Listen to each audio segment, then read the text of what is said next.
I'm 13 years old, and I'm a member of both the Oakham 4-H Club and the Bits of Lake County 4-H Club. I've been in 4-H for 4 years, and this is my second year doing a horse project. My horse's name is Spirit. She's a Palomino quarter horse, and I've had her for 2 years. Today I'll be talking about how to design a horse barn. I decided on this topic because we're trying to build a horse barn for our property right now.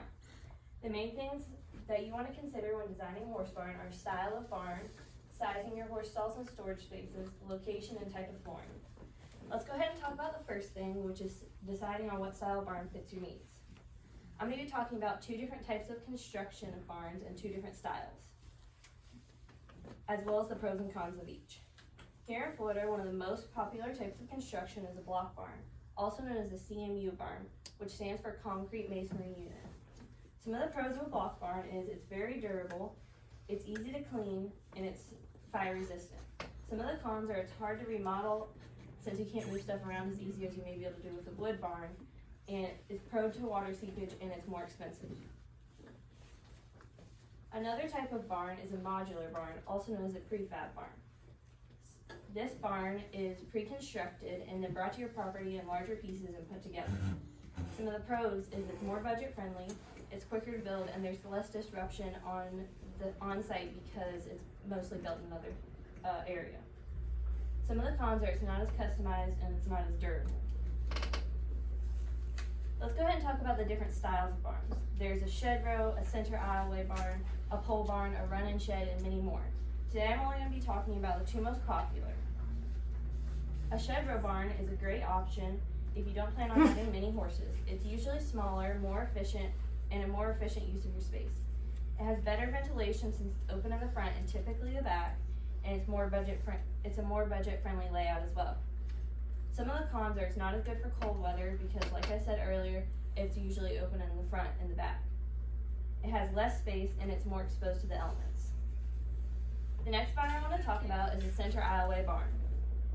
Some of the pros of a center aisleway barn are that it's weather friendly, it's not open to the front, since it's not open in the front, it's more weather friendly.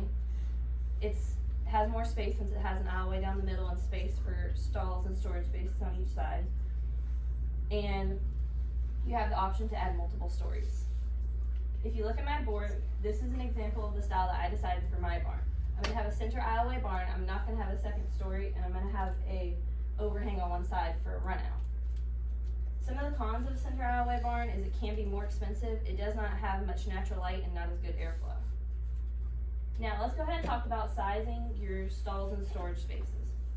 When deciding on how many horse stalls you want, it is recommended to add 2 extra than you think, if budget allows, so that you don't have to add any later. When deciding on what size horse stalls you want, it depends on what type of horses you have, and if you're planning on breeding your horses, then you would want a foaling stall, a stall for your horses to have babies in. If you have an average size horse, like a quarter horse, an Arabian, or as shown on my chart, a riding horse, you'd want a 12 by 12 stall.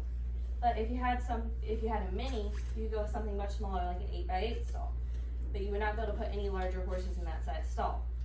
If you don't know what type of horses you're going to have, a 12 by 12 stall is a good rule of thumb to go by. A foaling stall should be 50% more than the average size stall for that horse. Now we need to talk about how many storage spaces you want and what size you want them. You would most likely want a feed room, preferably a separate tack room, but if your budget does not allow, you can combine the tack and feed room. Here in Florida, it's very hot and humid, so you may want to consider adding AC or a dehumidifier to your tack room so that your tack doesn't mold. If you live in a colder climate, you may want to consider a heater. For your rooms, you usually want them the same size as your stalls, so it makes it easier for construction. You also want to consider keeping your feed room towards the front of your barn so that it's easier to unload your feed. And keeping your tack room close to your washroom so you can tie your horse up in the washroom and tack them and untack them easier. I decided to put 4 12 by 12 stalls in my barn. I only have 1 horse now, but hopefully I'll get another soon, and then I added 2 extra. I have 2 12 by 12 wash racks. I chose to have them covered so that I can wash in the middle of the day and not have to worry about the sun. I also decided to have a separate tack room with AC and a feed room. Okay, let's go on to the next thing, which is location. Where will you be building your barn? Now we basically have the whole layout of your barn. As you can see, here's an example. You want to have something like this with all your measurements ready before you try to find a place to build your barn. When trying to find a place to build your barn, these are the things you want to consider. You want to check all your local rules and regulations. You want to, in a hot climate like Florida, you want to have your back of your barn facing south so that the wind can blow from east to west.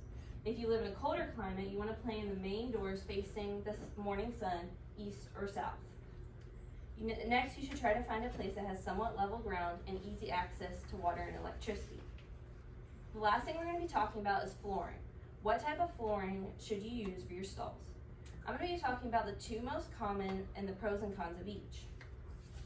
The first one is concrete with rubber mats. Some of the pros of this is it's durable, it's easy to clean, and it has good traction. Some of the cons are it can be hard on the horse's legs. You have to use a lot of bedding, so it can become more expensive, and it does not have very good drainage. You can try to fix the drainage problem by slanting your concrete one way so it'll drain better. The next type of flooring I want to talk about is sand. Some of the pros of sand are it's easier on the horse's legs, it's softer so it's easier on the horse's legs, you don't have to use as much bedding, and it has better drainage. Some of the cons are that it can become dusty and irritating to the horse's respiratory system, and it can cause colic if your horse eats it. Some of the ways that you can try to prevent this is by keeping feed or hay in your horse stall and feeding them off the ground. The last con is that it may dry out the horse's hooves. There are many different mixtures of sand, but one of the most common is polymeric sand, which is a synthetic sand which is designed to bind together when wet. It's often used in combination with other types of sand such as wash sand or arena sand. I decided to use sand for my horse stalls because I have an older horse that has arthritis, and it'll be softer on her legs, and it has better drainage. As you can see, there are many different things to consider when designing a barn: style, sizing, location, and flooring. I think you'll find that once you have followed all these steps and found out what works best for you and your horses, you will have a very successful barn plan. I'm so excited to see my barn built and fill it with new horses. Thank you for your time. Judges, do you have any questions?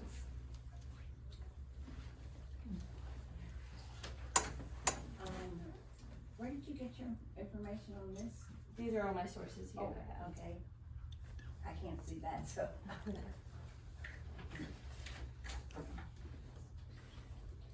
You had a very forceful presentation. Thank you.